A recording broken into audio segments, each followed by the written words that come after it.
Assalamualaikum warahmatullahi wabarakatuh. Nama saya Jaini Pulungan, NIM 11920714615,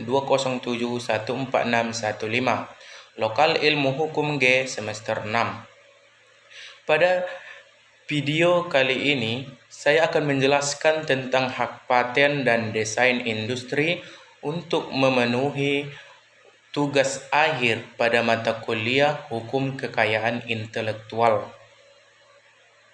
Baik, yang pertama ada hak paten. Dalam era globalisasi saat ini, teknologi yang berperan sangat penting dalam kehidupan sehari-hari. Negara yang menguasai teknologi maupun menguasai dunia baik dalam bidang perekonomian, politik, dan lain-lain. Contohnya adalah Amerika Serikat sebagai salah satu negara yang menguasai teknologi. Negara ini melindungi teknologinya secara ketat dengan memberikan hak paten di setiap karya-karyanya. Hak paten atau hak eksklusif merupakan hak kepemilikan yang diberikan pemerintah bagi individu atas hasil karyanya dalam bidang teknologi selama waktu tertentu. Dengan kata lain, hak merupakan mempersembahkan kebebasan kepada seseorang untuk menjelaskan sendiri penemuannya. Kebebasan ini juga sudah dilengkapi dengan perlindungan hukum terhadap kemungkinan terjadinya peniruan oleh pihak-pihak tertentu.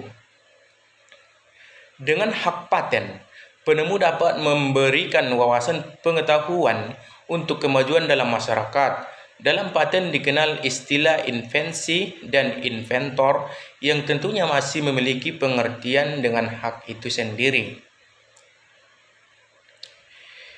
Invensi merupakan ide yang berasal dari penemu dalam bidang teknologi, baik produk maupun pengembang dan penyempurnaannya. Sedangkan inventor adalah orang yang memiliki ide spesifik dari bidang teknologi tersebut. Inventor bisa seorang atau beberapa orang yang bekerja sama menghasilkan ide atau produk teknologi untuk mengelola masalah. Ide inilah yang kemudian dituangkan menjadi sebuah invensi, tercantum dalam Undang-Undang RI Nomor 14 Tahun 2001 Pasal 1 Ayat 1. Hak eksklusif memiliki jangka atau periode tertentu yang memiliki bebas, yakni sekitar 20 tahun. Masa berlaku tersebut sejak hak tersebut secara resmi oleh penemu dan diterima tidak bisa diperpanjang masa berlakunya. Fungsi hak paten dalam bisnis. 1. Jaminan perlindungan hukum. Fungsi utama dari adanya hak eksklusif dalam sebuah bisnis adalah jaminan akan perlindungan hukum pada bisnis yang dijalankan.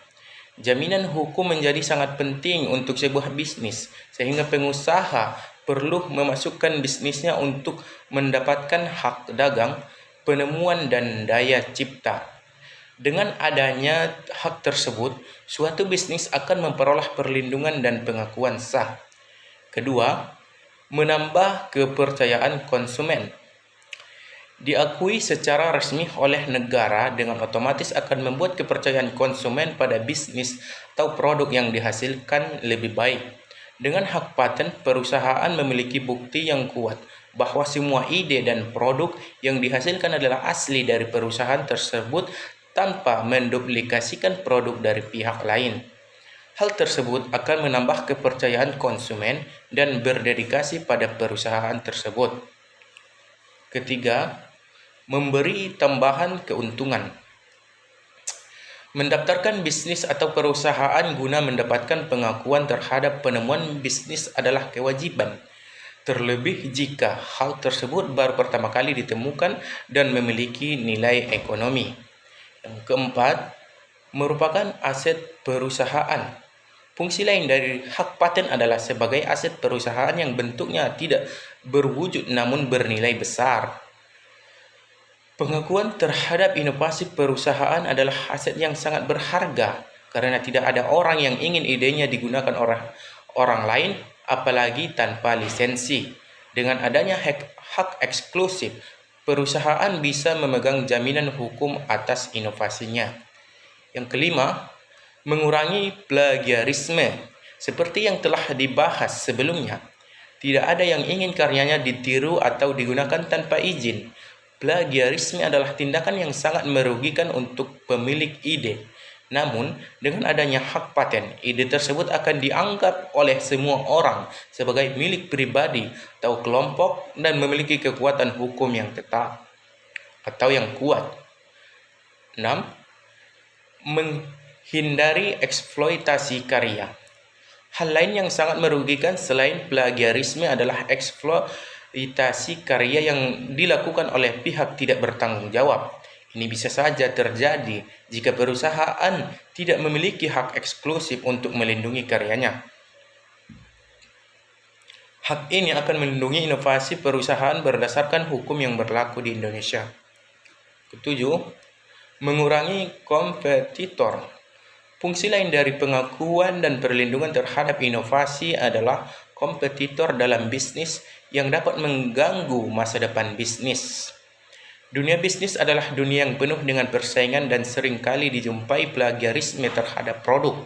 Tanpa hak eksklusif ini, tentu akan membuat banyak pemilik inovasi justru harus bangkrut karena ketidakhadiran aturan yang jelas.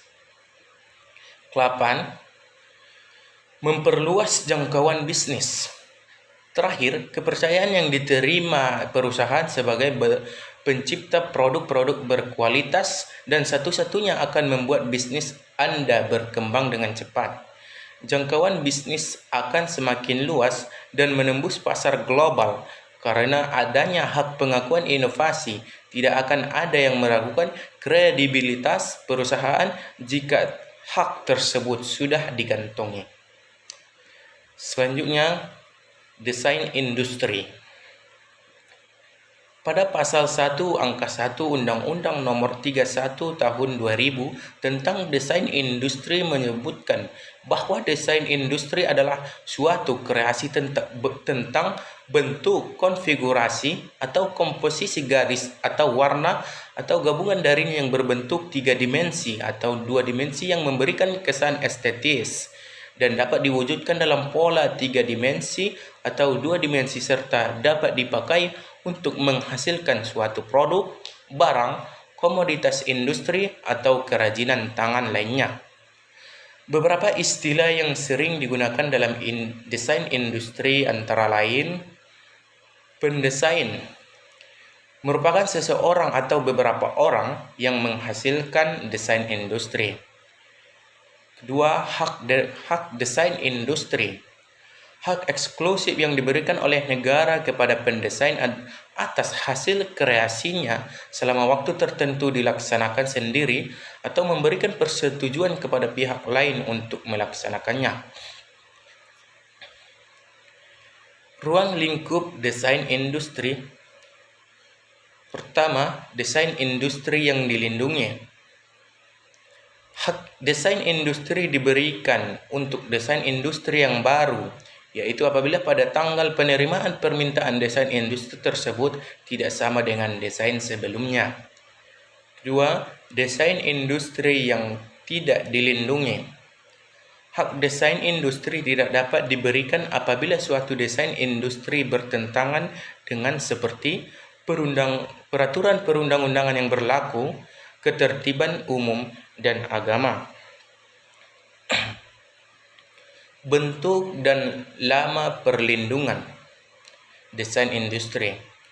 Hak perlindungan yang diberikan kepada pemilik hak desain industri adalah eksklusif untuk melaksanakan hak desain industri yang diberikan dan berhak atas persetujuan pihak lain tanpa persetujuan, mengadopsi, mengekspor, dan atau mengedarkan barang yang telah diberikan hak desain industrinya sebagai untuk kepentingan pendidikan sepanjang tidak merugikan kepentingan yang wajar daripada pemegang hak desain industrinya.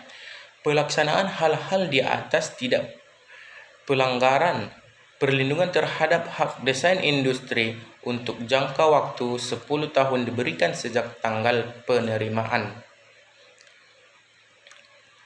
Pelanggaran dan sanksi desain industri. Barang siapa dengan sengaja dan tanpa hak membuat, memakai, menjual, mengadopsi, mengekspor, dan mengedarkan barang-barang yang diberi hak desain industri tanpa persetujuan, dipidana penjara paling lama 4 tahun dan atau denda paling banyak 300 juta rupiah. Tindak pidana dalam desain industri merupakan delik aduan. Pendaftaran desain industri. Untuk memperoleh perlindungan desain industri, suatu kreasi harus berasal dari Direktorat Jenderal Hak Kekayaan Intelektual atau Departemen Hukum dan HAM. Mungkin cukup sekian yang dapat saya jelaskan. Bila ada kesalahan mohon dimaafkan. Wabillahi taufik wal hidayah. Wassalamualaikum warahmatullahi wabarakatuh.